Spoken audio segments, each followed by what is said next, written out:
মৌল যৌগ রাসায়নিক বিক্রিয়ার অধ্যায়ের একটি ক্লাস। এটি মূলক দিয়ে যৌগ তৈরি করার একটি ক্লাস। আজকে তোমাদের কয়েকটি বোর্ডে জটিল সংখ্যা শেখাবো। তো এগুলোর সংখ্যা লিখছি। তো এবার পরে আছে অ্যামোনিয়াম হাইড্রোক্সাইড। অ্যামোনিয়াম হাইড্রোক্সাইডের সংখ্যা কি হবে?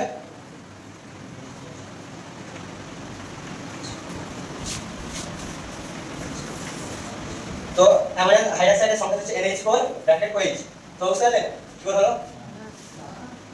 তো তোমাদেরকে বুঝিয়ে দিচ্ছি। দেখো এখানে অ্যামোনিয়া সংখ্যা কি NH4 প্লাস, আর এর সঙ্গে কি হাইড্রোক্সাইড যোগ করবে। তো হাইড্রোক্সাইড সংখ্যাটা কি OH মাইনাস। তো এই ই অ্যামোনিয়ার আয়ন হচ্ছে প্লাস আর হাইড্রোক্সাইডের আয়ন হচ্ছে মাইনাস। তো এখানে একটা প্লাস আর এখানে একটা মাইনাস আছে, তাই আমরা কাটাকাটি করব। যে করে থাকলো কি এর আয়ন শূন্য হয়ে গেল, তাই এটা এখানে লিখতে হবে। এরপরে কি আছে অ্যামোনিয়াম ক্লোরাইড।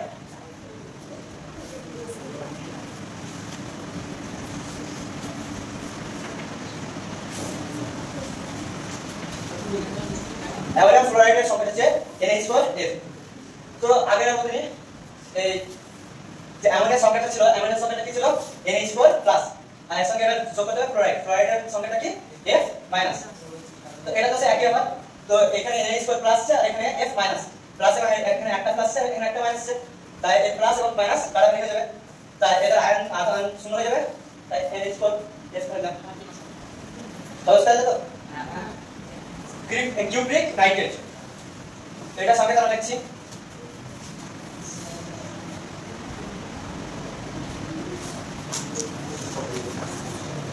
তো কিউপ্রিক নাইট্রেটের সংখ্যা হচ্ছে CuNO3। কিউপ্রিক নাইট্রেটের সংখ্যা হচ্ছে Cu2NO3। তাহলে কি করে দেখো কিউপ্রিকের সংখ্যাটা কি Cu2 প্লাস, আর নাইট্রেটের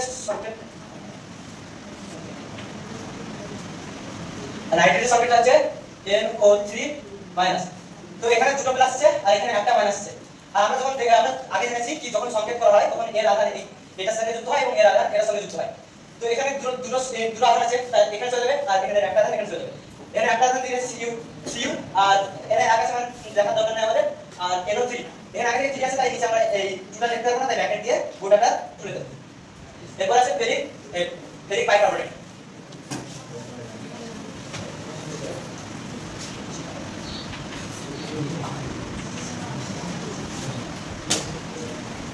তো ফেরিক বাইকার্বনেটের সংখ্যাটা কি FeHCO3 ব্র্যাকেট 3।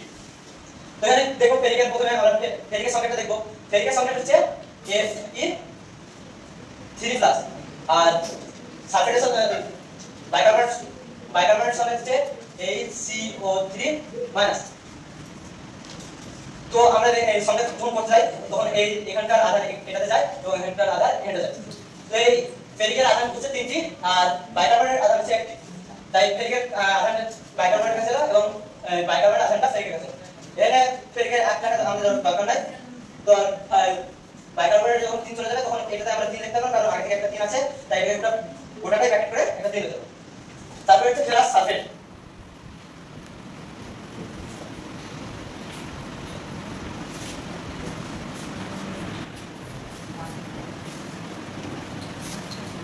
ফেরাস সালফেটের সংখ্যাটা কি FeSO4। এবার ফেরাসের সংখ্যাটা দেখবো Fe2 প্লাস, আর সালফেট হচ্ছে SO4 2 মাইনাস। তো এখানকার ফেরাসের আধার কত 2 প্লাস আর সালফেট হচ্ছে 2 মাইনাস। তো এখানে দুটো মাইনাস আছে আর এখানে দুটো প্লাস আছে, তবে আমরা প্লাস মাইনাসে কাটাকাটি করে এটার আধার শূন্য করে দিচ্ছি, তাই আমরা এখানে FeSO4 লিখতে হবে। তো কপার সালফেট।